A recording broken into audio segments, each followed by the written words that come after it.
Bonjour, je m'appelle Mehdi Cornier, j'ai 31 ans et je suis le fondateur d'Empower College. Quels cours enseignez-vous? Alors en parallèle de ma fonction de directeur d'école, j'enseigne l'U5, c'est l'unité qui correspond à la digitalisation de la relation client. C'est un cours où on va aborder différentes métriques, que ce soit la création, l'initiation de la relation client, que ce soit aussi le fait de se référencer sur les moteurs de recherche en SEO ou bien en utilisant aussi les réseaux sociaux pour faire sa promotion. C'est une matière qui est assez complète, qui mêle à la fois quelques calculs relativement simples sur des notions d'e-commerce, peut-être des notions comme le NPS ou autres, et si vous ne connaissez pas, eh bien vous l'apprendrez en cours. Et donc on a une galaxie de compétences qui permettent de savoir vendre en ligne, ce qui est notamment utile pour les entreprises dans lesquelles sont placés nos alternants. En tant que dirigeant de 21 Human Capital, qu'est-ce qui vous stimule particulièrement dans le fait de rester au contact direct des étudiants en intervenant vous-même en classe? Alors en tant que dirigeant d'une holding 21 Human Capital qui a des activités dans l'éducation, dans les finances personnelles, mais aussi dans le sport, enseigner toutes les semaines 3 à 7 heures auprès des étudiants me permet de toujours rester en contact avec eux, donc de savoir quels sont leurs besoins aussi bien dans la matière que j'enseigne, mais aussi de manière générale dans la structuration de l'école et de l'activité qu'on a. Aussi, l'avantage qu'on a quand on est un CFA, c'est qu'on n'est pas une école qui fait de la recherche fondamentale. Non, on est là pour se connecter auprès des entreprises et on commence déjà par connecter avec mes entreprises. Dans ce cadre-là, ça permet à ces jeunes-là d'avoir constamment une exposition à un écosystème qui est en plein essor. On a des médias qui parlent de finances personnelles à côté comme PA.fr et autres. Et ça me permet aussi moi, en tant que dirigeant d'autres entreprises qui visent aussi ces jeunes, d'apprendre aussi beaucoup sur eux, sur ce qu'ils cherchent, sur ce qui les motive, sur les arguments qui vont les faire s'engager. Et j'ai aussi la conviction que dans beaucoup d'écoles, on a des directions qui peuvent être très éloignées de leurs étudiants, de leurs candidats. Ici, c'est pas trop notre cas. Diriez-vous que votre expérience d'entrepreneur digital légitimise davantage votre enseignement qu'un parcours académique classique? Alors ouais, en fait, j'ai commencé à créer mon premier site internet quand j'avais 9-10 ans. Alors ça fait un peu Oussama Hamar sur les bords. Et donc j'ai toujours eu cette passion pour le digital. Moi j'étais dans mon HLM avec mon ordi. Je me faisais passer pour Marc, 22 ans, sur des forums où je vendais des prestations d'articles rédigés, de création, de questionnaires pour des sites de jeux, etc.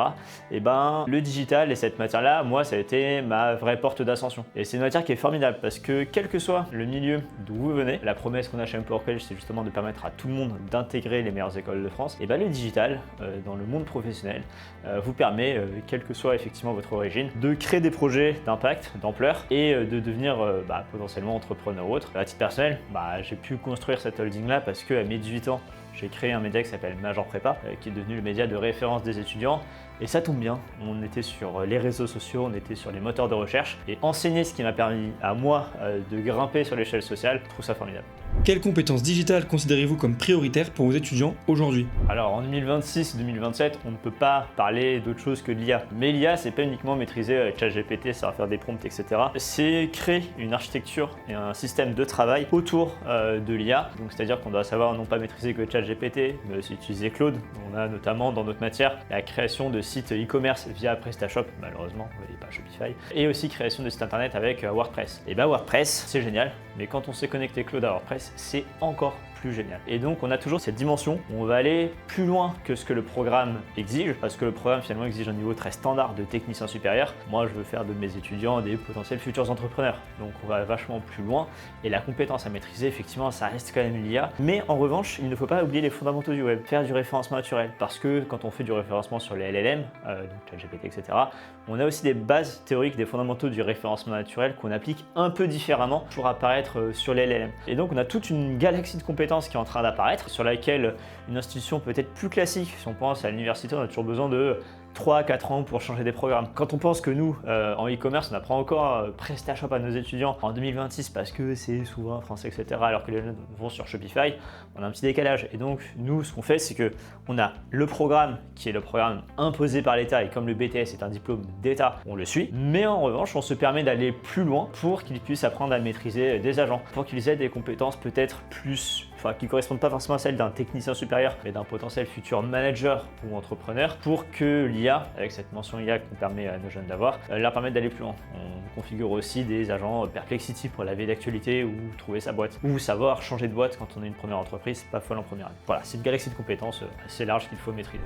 Quelle tendance de la digitalisation de la relation client vous semble le plus importante pour les 5 prochaines années? Alors parler des 5 prochaines années me semble un peu compliqué, tant on a vu en 3 ans le tout évoluer. Je pense que si on posait cette question en 2023 pour 2026, j'aurais été à côté de la plaque. Alors pour 2031, je pense qu'il y a toujours cette nécessité d'apprendre à apprendre. C'est un truc hyper bateau, mais très souvent, quand on a un jeune à 18 ans, c'est l'âge d'une plasticité mentale maximale. On apprend à jouer à un jeu, et ben on est encore mentalement très chaud pour s'adapter à ça. À 23-24 ans, ça commence déjà un peu à s'étioler. Bon alors on parle pas de 30 ans et plus. Là, les compétences sont un peu plus figées. Par conséquent, ce que je pourrais recommander à un jeune qui effectivement veut garder cette capacité d'adaptation pour ces 5 prochaines années, c'est de continuer à fouiller, à être curieux. C'est très bête, mais aujourd'hui, un jeune qui est curieux, qui consulte des sites qui parlent de référencement naturel, de e-commerce ou des compétences qu'on a dans notre BTS, ces jeunes-là sont rares, mais sont très précieux pour les boîtes.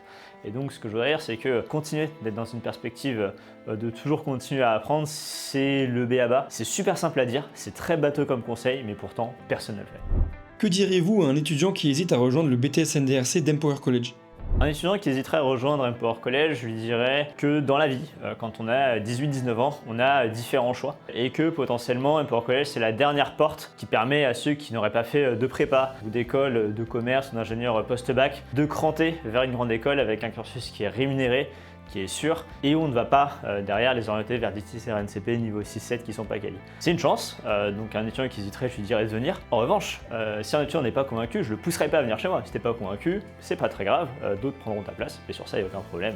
Si on a une vision un petit peu caricaturale et méchante, je dirais des choses, on a des étudiants qui ont cette opportunité-là, qui la voient, qui la saisissent, qui viennent chez nous, qui ont des trajectoires folles, mais à côté, on a plein d'étudiants qu'on a vus, à qui on a présenté le tout et qui finalement se disent bah, je préfère faire autre chose, je préfère aller peut-être à l'université ou aller dans des alternatives où derrière ils ne pourront pas cranter de grandes écoles ou autres. Et parfois, et c'est le cas d'ailleurs qu'on a cette deuxième année, on a des étudiants qui sont partis ailleurs en première année en se disant ah l'école vient de naître, c'est un peu risqué, je vais pas forcément y aller, puis qui voient que nos étudiants vont à HEC, à l'ESCP, à l'EDEC faire des dingueries et qui finalement se disent je vais peut-être finalement faire le bon choix et venir chez Empower College. En ayant perdu un an, c'est pas très grave. Mais on les accueille quand même avec plaisir. Et si pour vous donc Empower College et sa passerelle vers les grandes écoles représente une piste que vous voulez explorer, n'hésitez surtout pas à contacter l'équipe sur les réseaux sociaux ou sur le site internet. On se fera un grand plaisir de vous répondre.